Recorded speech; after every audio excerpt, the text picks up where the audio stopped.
Can Toronto finally solve the ninth-inning nightmare that shattered their championship dreams? Or are they destined to watch another title slip through their fingers? The sting of failure burns differently when you're one strike away from glory. For the Toronto Blue Jays, that pain is still fresh, still raw, still haunting every decision they make this offseason. Picture this. Game 7 of the World Series, the championship within reach, and then collapse. Jeff Hoffman, their supposed closer, their late-inning savior, imploded on baseball's biggest stage, handing the Los Angeles Dodgers the trophy that should have been parading down Bay Street. That devastating moment wasn't just a single blown save.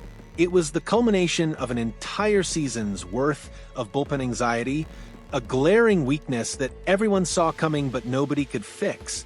Now, as the offseason machinery churns forward, the Blue Jays front office is scrambling. No, they're hunting for redemption in the form of elite, late-inning arms. And their latest target? A familiar foe who's made their lives miserable for years. Let's establish the context here.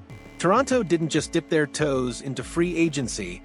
They cannonballed into the deep end with a thunderous 7-year, $210 million commitment to starting pitcher Dylan Cease. That's not window shopping money. That's championship or bust money. That's ownership finally opening the vault and saying, we're done being close. We're done with moral victories. We want the damn trophy. Cease addresses the rotation, sure. He's a legitimate ace-caliber arm who can dominate opposing lineups for 7 innings. But here's the brutal truth that keeps Blue Jays management awake at night. What good is a dominant 7 innings when the 8th and 9th become a house of horrors? What's the point of building a fortress if you leave the back door wide open? The Cease signing wasn't just about adding talent. It was about sending a message. The Blue Jays are all in. They're not rebuilding. They're not retooling. They're reloading with championship ammunition. But ammunition means nothing if your weapon jams when you pull the trigger, and that's exactly what happened in the World Series. According to explosive reporting from MLB insiders Ken Rosenthal and Katie Wu at The Athletic, the Blue Jays have been aggressively pursuing multiple high-leverage relievers this offseason. But here's where the story gets frustrating for Toronto faithful.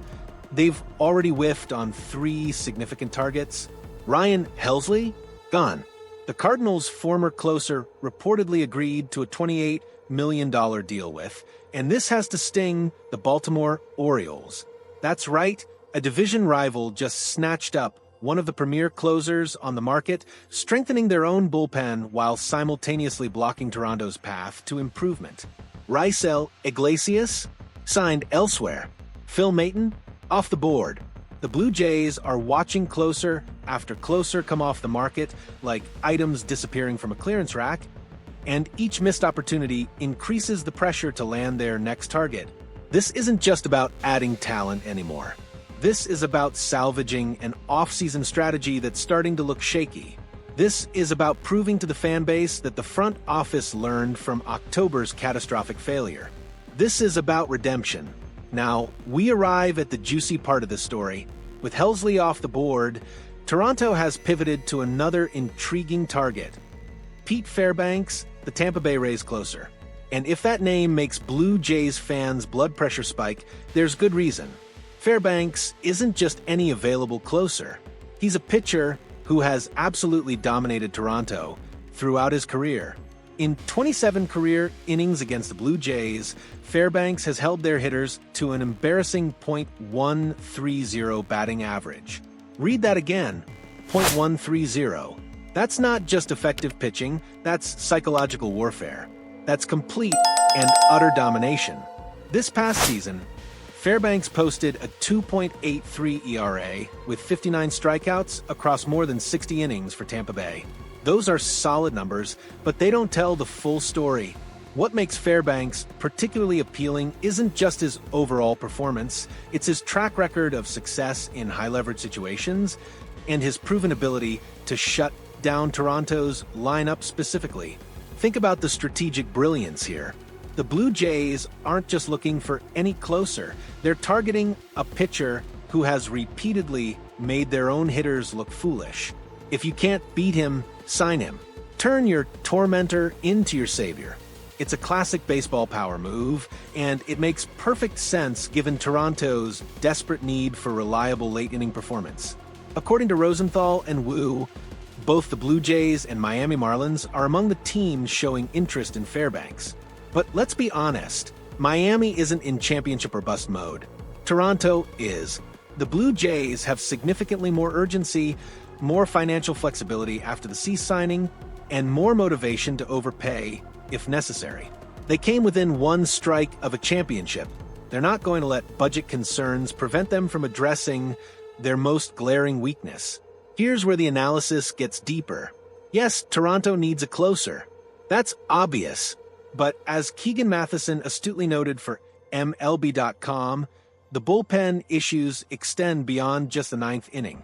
Jeff Hoffman remains in the closer's role for now, though one has to wonder about his mental state after that World Series implosion. Luis Varland provides high-powered setup work, but the Seranthony Dominguez role needs replacement, and the overall depth remains questionable. This is the reality. Modern bullpens require multiple elite arms. You need a closer, yes, but you also need a shutdown setup man, high-leverage lefty specialist, and multiple reliable middle relievers who can bridge from the starter to the late innings. One pitcher, even an elite closer, doesn't solve everything. That's why the Blue Jays' pursuit of Fairbanks shouldn't be viewed in isolation. It's part of a broader strategy to completely overhaul the bullpen that failed them when it mattered most. Expect Toronto to add multiple arms before spring training, not just one marquee closer. The market still offers intriguing options beyond Fairbanks. Edwin Diaz, despite his injury history, remains one of baseball's most electric closers when healthy. Devin Williams brings a devastating changeup that makes hitters look silly. Robert Suarez offers power stuff with closer experience. The Blue Jays have options, but time is ticking, and each day that passes sees another potential target sign elsewhere. Let's talk about something that doesn't show up in statistics or scouting reports: the psychological weight of failure. That Game 7 collapse wasn't just a loss, it was a trauma that will haunt this organization until they win it all. Every pitcher who takes the mound in the ninth inning next season will carry that burden. Every close game in the late innings will trigger flashbacks to that devastating moment. Adding a proven closer like Fairbanks isn't just about improving performance metrics. It's about changing the narrative. It's about giving the clubhouse confidence that when they hand over a lead in the ninth inning, it's actually safe. It's about erasing the doubt that crept into everyone's mind when Hoffman imploded on the biggest stage. Championship teams have short memories for failure and long memories for success. The Blue Jays need to create new memories, new moments of triumph in high-pressure situations. They need to replace the image of Hoffman's blown save with images of a new closer pumping his fist after recording the final out-of-a-playoff victory. Here's the uncomfortable truth that Blue Jays management must confront. Their championship window is open right now, but it won't stay open forever. Vladimir Guerrero Jr. and Bo Bichette are entering their prime years, but both will hit free agency soon. The core that came so close to winning it all won't stay together indefinitely. That's why the $210 million commitment to Cease makes sense, and it's why overpaying for a closer like Fairbanks would also make sense. This isn't the time for financial prudence. This isn't the moment to worry about luxury tax implications or long-term payroll flexibility. This is the time to push all the chips to the center of the table and go for it. The American League East remains brutally competitive. The Orioles just added Helsley. The Yankees are always dangerous. The Rays, even with a smaller payroll, consistently compete. Toronto can't afford to stand pat while their rivals improve. They can't afford another season of bullpen uncertainty. They can't afford to waste another year of their core's prime. So, what's the final analysis here? Are the Blue Jays acting out of desperation, frantically trying to patch the hole that sank their championship hopes? Or are they showing the kind of determined, aggressive approach that championship organizations require? The answer is both, and that's exactly what this moment demands. Yes, there's desperation. How could there not be after watching a World Series slip away due to bullpen failure. But there's also calculated determination, a clear-eyed assessment of what went wrong, and a willingness to spend whatever it takes to fix it. The pursuit of Pete Fairbanks represents more than just adding another arm to the bullpen. It represents Toronto's commitment to learning from failure, to addressing weaknesses head-on, and to doing whatever it takes to get back to the World Series and finish the job this time. Will Fairbanks be the answer? Will he be the closer who finally gives Toronto the late-inning security they desperately need? Or will the Blue Jays miss out on him too, watching another target sign elsewhere while their bullpen questions remain unanswered? The offseason is far from over, but the clock is ticking. Every day that passes without a significant bullpen addition is another day that October's ghost haunts the organization. The Blue Jays came excruciatingly close to glory. Now, they're hunting for the missing piece that will finally push them over the top. One thing is certain, Toronto isn't backing down. They're not retreating after falling short. They're reloading, refocusing, and preparing for another championship run.